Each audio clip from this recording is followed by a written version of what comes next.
কোনের নৌকা থেকে নামবে না, নৌকায় ঠিকঠাক ভাবে বসো, অবশ্যই তোমরা ভগবত ধাম পৌঁছাবে।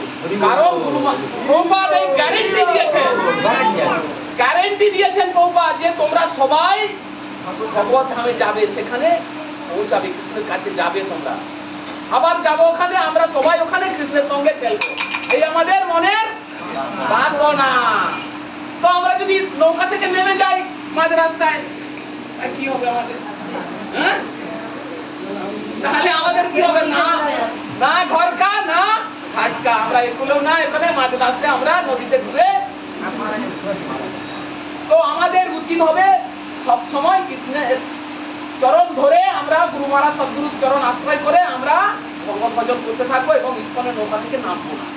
সব সময় যত যেরকম পরিস্থিতি আমার যাই আসুক না কেন, আমি ইস্কনের নৌকাতে সবসময় ধরে বসবো। এই হচ্ছে আমাদের মনের আশা।